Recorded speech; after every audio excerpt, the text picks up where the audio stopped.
इस तरह के भी सादे लोग है ने जिन्होंने यह नहीं पता कराची जिहड़ा है पाकिस्तान का हिस्सा है। बारिश ना होंदी तो नौजवान कहता मैनू ओहदी असलीयत का नहीं सी पता लगना। कहता मैं बकरियां रखियां ने चगाण वास्ते खड़ियां सी, बारिश बड़ी जोरां दी लगी सी। कहता साडे पिंड दे विचकार एक नाला पैंदा, मैनू डर सी कि नाला ना आ जाए। कहता मैं फटाफट पिंड पहुंचने वाली गल कीती है, लिया के ये बकरियां मैं अपने ठारे च डकियां ने, उत्थे ही बैठिया सा। साडी गली का एक नौजवान है वह साडे सामने आ गया बिल्कुल ना। कहता मैं देखा उन्हें चिट्टे रंग की बनैन पाई, चिट्टी शलवार पाई ते कैंची चप्पला पाइया, क्लीन शेव की, इंज लगता कोई बाबू है। कहता मैं ताके उन्होंने सड़न ला पिया, मेरे सामने इत्थे इंज लोगड़ा हर फिरदा रहिंदा सी। कहता मैं ते टायर दियां बड़ियां चप्पलां पाइयां सी। कहता सीधा मेरे कोल आके खलो गया, मैनू कहता सुना की हाल ही। मैं कहा ठीक है। कहता किन्नियां को बकरियां रखियां नहीं। मैं उन्होंने दस्सिया। कहता मैनू आंदा चला हाँ नाले तक चलिए देख के आइए नाला आया कि नहीं। कहता मैं मैं हूँ आया, कोई नहीं नाला आया। कहता चल चलिए एक बार चक्कर ते ला के। कहता मैं उहदे नाल टुर पिया। कहता मैं उन्होंने पूछा कि सुना पैसे शैसे ठीक माने। कहता 25 तो 30 हज़ार रुपया कमा लेना। कहता मैं अजे तक 500 रुपया भी इकट्ठा नहीं सी तकिया।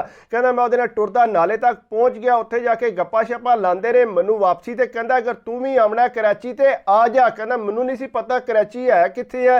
कहता मैं कहा चलो अम्मा नाल गल करांगा। कहता मैनू काम लभ जाएगा। उन्हें आख्या बिल्कुल काम लभ जाएगा, तू आ जा मैं तेनू आपे लवा लांगा। कहता मैं जाके अम्मा नाल गल कीती कि इस तरह मैं कराची जाना चाहना। अम्मा जी कहते पुत्र के करनी कराची जाके। कहता नहीं अम्मा जी मैं जाना ही जाना, मैं पैसे कमाना चाहना। जिसले मैं ज्यादा जिद की ना, अम्मा जी कहते ठीक है पुत्र तू लगा जा जे कराची जाने ही। कहता मैं पूरी रात जरा सुता को ना, मैं सुबह जाके उहदे नाल गल करांगा कि मवी जरा कराची आवना है। कहता मैं सुबह सुबह होई ते सीधा उन्होंने घर टुर गया, जाके गल की कि इस तरह किधर गया। उन्हें आख्या वो तो टुर गया कराची वापस। कहता मैं क्या मैं तो उहदे नाल गल करनी सी, मैं भी कराची जाना। उन्हें आख्या पुत्र हुण 1.5 महीने बाद आवेगा तो फिर उहदे नाल गल कर ली। कहता जिसले 1.5 महीने बाद आया तो मैं फटाफट उहदे घर पहुंच गया। मैं उन्होंने आख्या कि मैं घर गल कर ली है, मैं भी कराची आवना। उन्हें आख्या कोई मसला ही कोई नहीं, तू आ जा कराची। कहता मैं तेरे नाल जाना है। कहता नहीं मेरे नाल ना तू जा, मैं उत्थे जाके तेरे वास्ते जगह ते काम दा बंदोबस्त करना ते तू फलाने बंदे ने आवना है, उहदे नाल तू आ जी ते आपे तेनू इत्थे तोड़ पहुंचा देगा, नाले मेरा एड्रैस तू रख लै। कहता मैनू एड्रैस उन्हें लिख के दे दिता ते आपू जड़ा वो फिर वापस टुर गया। मैनू अम्मा ने कहता कपड़े शपड़े बन के दिते, नाल रोटी बन के दी। कहता मैं जिसले उत्थों निकलिया कहता मैनू नहीं सी पता अज तक ते मैं कदे शहर भी नहीं सी गया। मैं सारी जिंदगी जिन्नी मेरी उम्र हो गई सी मैं अपने पिंड च ही गुजारी सी बकरियां नाल। कहता जिसले उत्थों निकलिया तो मैनू बड़ा अजीब लगे। कहता बड़ी मुश्किल है जिसले वो बंदे कोल पहुंचा, मैनू नाल लैके स्टेशन ते पहुंचा, उत्थों टिकटां लियां, कहते इस ट्रेन च बैठे हैं तो कहता यार मैनू थोड़ा काम पै गया। कहता 4-5 स्टेशन ये गुजरे सी। कहता इस वास्ते मैं इत्थे लैना तो मैं बाद च आवांगा, तू इस ट्रेन च बैठा रहा कराची लै जाएगी तेनू। कहता बहरहाल वो टल गया तो मैं जड़ा विच बैठा रहा। उन्हें आखिया सी कि मैं अगे खलोते आवांगा। कहता जिसले मैं बैठा रहा मैनू समझ ना आवे, स्टाप आवे तो मैनू समझ आवे ए ही कराची है। कहता बल आस्ता आस्ता जूं ट्रेन गुजरी तो मैं 1-2 मियाँ बीवी सामने बैठे सी। मैं उन्होंने पूछा कि कराची कित्थे जा। कहता वह काफ़ी देर बाद मैनू कहते रहे कि ए कराची आ गई। कहता मैं फटाफट ढलण वाली कोशिश की, जेड़े मैं कपड़े बन्ने सी सीधा थले ढल गया स्टेशन पर। कहते से ढलिया तो मैनू अजीब लगे, अगे पिछे मैनू नज़र कौन आवे, है कित्थे है। मैनू आंदा सी स्टेशन पर मैं आ जाऊँगा।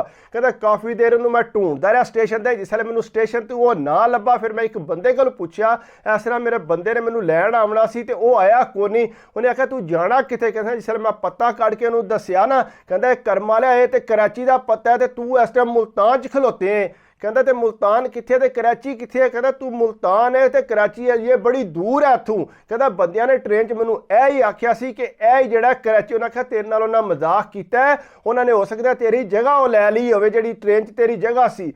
कहता पर मैनू समझ ना आवे मैं हुण के करा। कहता मेरे को पैसे भी इतने कोई सी, मसा मार के टिकट लैके आया सा। कहता साडे घर दे हालात भी इतने पूरे जे सी, तान अगे पिछे फिरदा रहा। कहता लेकिन किसी बंदे ने मेरी मदद को ना की। कहता एक बाबा आ वो चला, उन्हें आख्या पुत्र आ जा बह जा, कोई टीटी चैक करता, जे चैक किया तो उसकी मिन्नत कर लवांगे। कहता जिसले मैं उधर बाबे नाल बह गया, कहता जूं ही बैठा तो थोड़ी देर बाद टीटी आ गया। उन्हें आख्या जी टिकटा चैक कराओ। कहता जिसले टिकटा चैक कराने ले, कहता मेरे को टिकट है को नहीं सी। कहता बाबे ने आख्या कि पुत्र इनू माफ़ कर दे, किस टाइम का हर बंदे की उत्थे मिन्नत पिया करता स्टेशन पर, कोई यदी मदद नहीं करता आया पिया।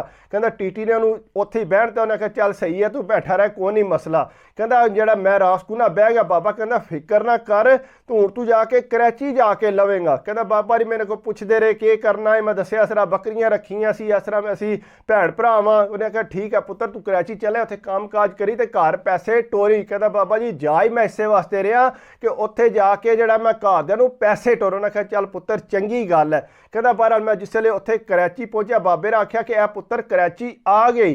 ਕਹਿੰਦਾ ਮੈਂ ਜਿਸ ਵੇਲੇ ਕਰਾਚੀ ਲੱਥਾ ਤੇ ਮੈਂ ਅੱਗੇ ਪਿੱਛੇ ਫਿਰਨ ਲੱਗ ਪਿਆ ਕਿ ਮੈਨੂੰ ਹੁਣ ਕਿੱਧਰ ਜਾਣਾ ਮੈਂ। ਕਹਿੰਦਾ ਇਸ ਵੇਲੇ ਬਾਹਰ ਨਿਕਲਿਆ ਤੇ ਅੱਗੇ ਟੈਕਸੀ ਵਾਲੇ ਨੂੰ ਮੈਂ ਜਾ ਕੇ ਆਖਿਆ ਕਿ ਮੈਂ ਇਸ ਪੱਤੇ ਤੇ ਜਾਣਾ। ਉਹਨੇ ਆਖਿਆ ਜੀ 200 ਰੁਪਈਆ ਲੱਗੇਗਾ ਤੇ ਮੈਂ ਤੈਨੂੰ ਇਸ ਪੱਤੇ ਤੇ ਪਹੁੰਚਾ ਦੇਣਾ। ਕਹਿੰਦਾ ਮੈਂ ਪਰੇਸ਼ਾਨ ਹੋ ਗਿਆ ਕਿ ਮੇਰੇ ਕੋਲ 200 ਰੁਪਈਆ ਕਿੱਥੋਂ ਆਇਆ।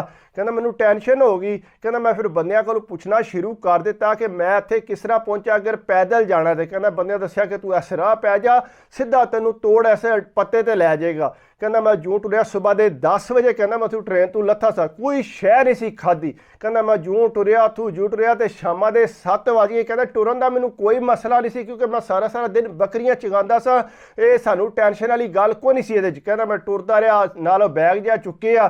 ਕਹਿੰਦਾ ਜਿਸ ਵੇਲੇ ਮੈਂ ਉੱਥੇ ਪਹੁੰਚਿਆ, ਉੱਥੇ ਜਾ ਕੇ ਇੱਕ ਬੰਦੇ ਕੋਲ ਪੁੱਛਾ, ਦੂਸਰੇ ਕੋਲ ਪਤਾ ਕਰਾਂ। ਕਹਿੰਦਾ ਆ ਜਾ ਕੇ ਇੱਕ ਕੁਆਟਰ ਜੇ ਬਣੇ ਸੀ, ਉੱਥੇ ਇੱਕ ਬੰਦੇ ਨੇ ਆਖਿਆ, ਉਹਨੇ ਆਖਿਆ ਇੱਧਰ ਆ ਜਾ ਮੇਰੇ ਨਾਲ।